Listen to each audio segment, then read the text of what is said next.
Bonjour, ici Natacha Renata Kimberly, spécialiste des rêves et des voyages chamaniques depuis plus de 35 ans.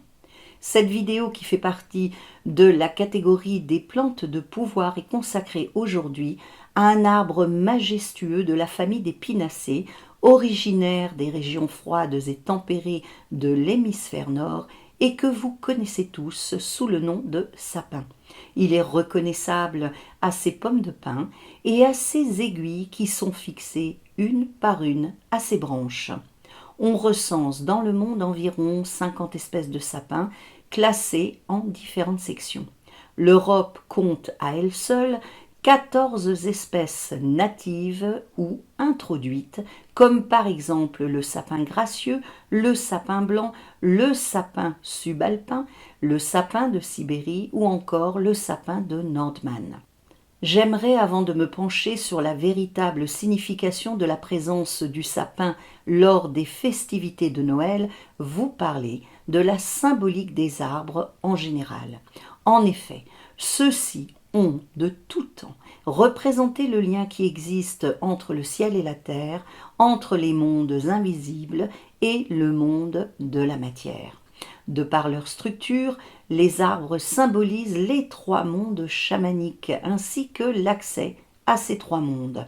Leur frondaison représente le monde divin, le monde d'en haut, le tronc, le monde terrestre, le monde du milieu, et leurs racines, le monde souterrain, c'est-à-dire le monde d'en bas. Cette structure tripartite des arbres a contribué à faire d'eux le symbole même de l'univers. Les arbres représentent l'axe du monde, l'axis mundi, raison pour laquelle de multiples peuples à travers les âges et l'histoire les ont vénérés et leur ont rendu hommage.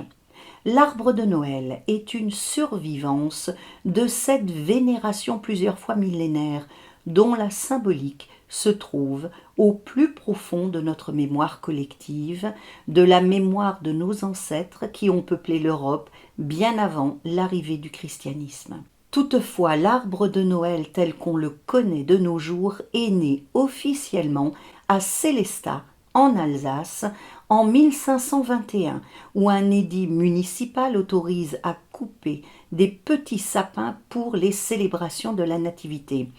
Cette habitude s'est ensuite répandue dans toute l'Alsace et dans toute l'Allemagne, car le souvenir des célébrations ancestrales des fêtes du solstice d'hiver était encore bien présent dans l'inconscient collectif de la population.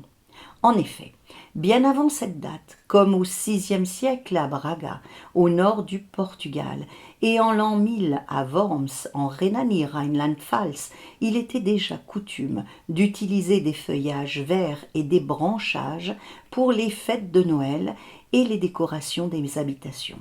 Ces usages, issus de célébrations bien plus anciennes, étaient considérés comme païens et généralement proscrits par décret par les autorités religieuses. Le culte de l'arbre était particulièrement présent parmi les peuplades nordiques et germaniques, raison pour laquelle, en 772, Charlemagne, dans sa sanglante campagne de christianisation qui dura 30 ans, a fait couper Irminsul, l'arbre sacré des Saxons, et raser l'Extenstein, dans lequel il se dressait, près de l'actuel Paderborn en Allemagne. Les Extensteine sont des sortes de formations de pierre qui servaient de sanctuaires naturels.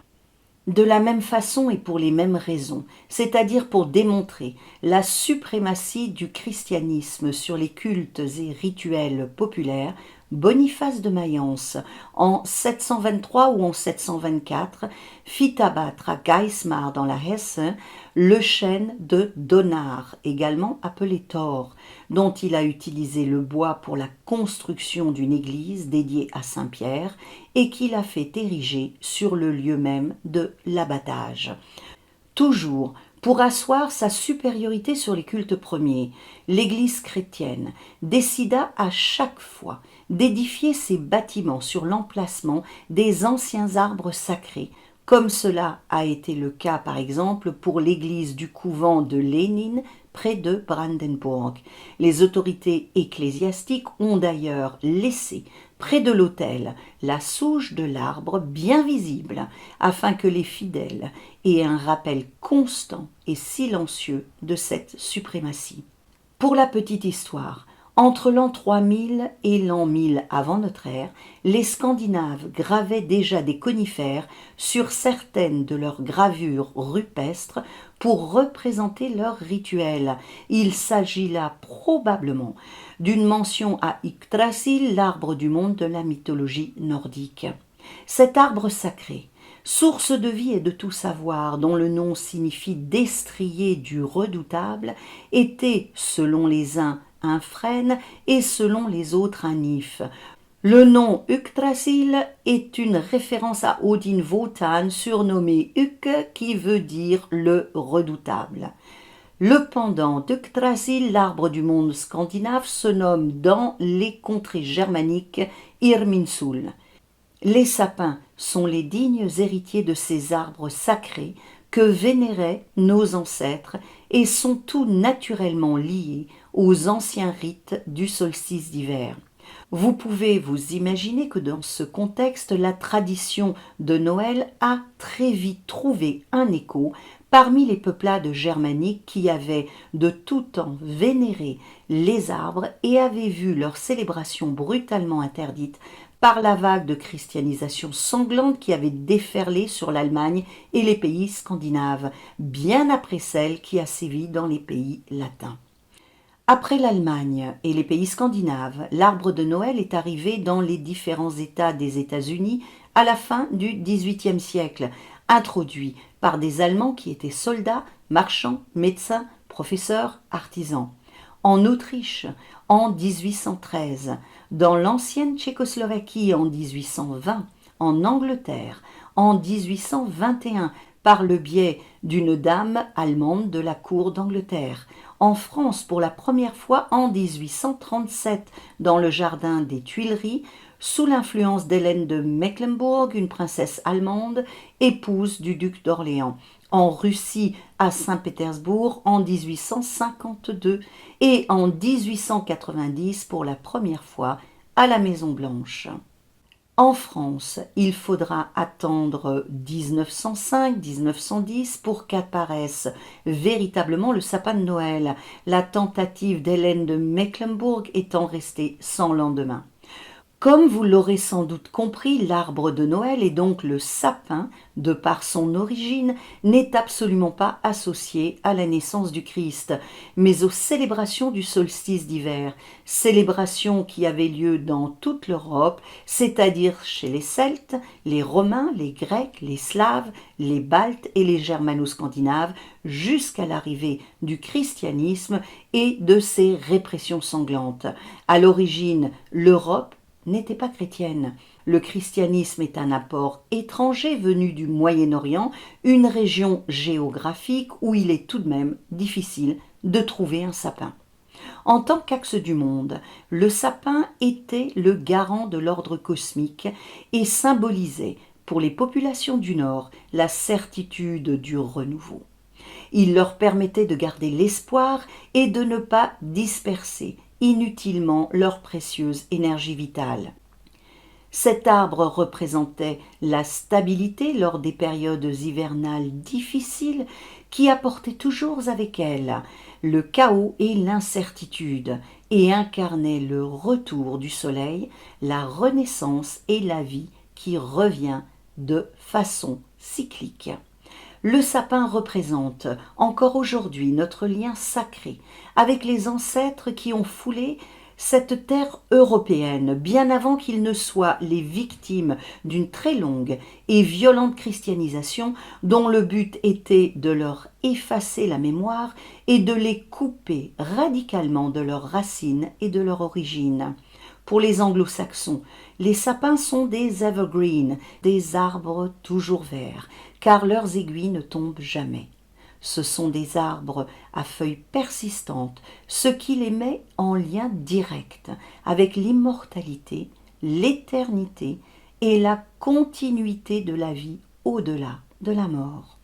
En dehors de cette symbolique, le sapin avait également une fonction de protection en ces périodes d'hiver lors desquelles les voiles entre les mondes étaient de plus en plus ténus. En effet, son rôle dans la maisonnée était de repousser les démons et les mauvais esprits qui essayaient de pénétrer dans le monde physique et matériel des vivants pour semer la mort et la destruction.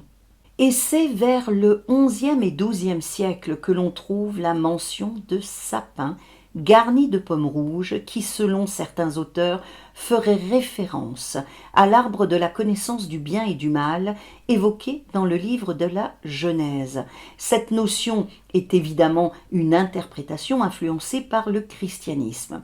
Ce que je vais vous dire est mon opinion personnelle et je n'ai pour le moment rien trouvé qui corrobore mes paroles, mais j'ai plutôt l'impression que les pommes rouges ou les boules rouges qui décoraient et décorent encore aujourd'hui les sapins sont une référence directe à l'amanite tumouche, un champignon aux propriétés hallucinogènes qui pousse en relation mycorhizale avec les racines du sapin.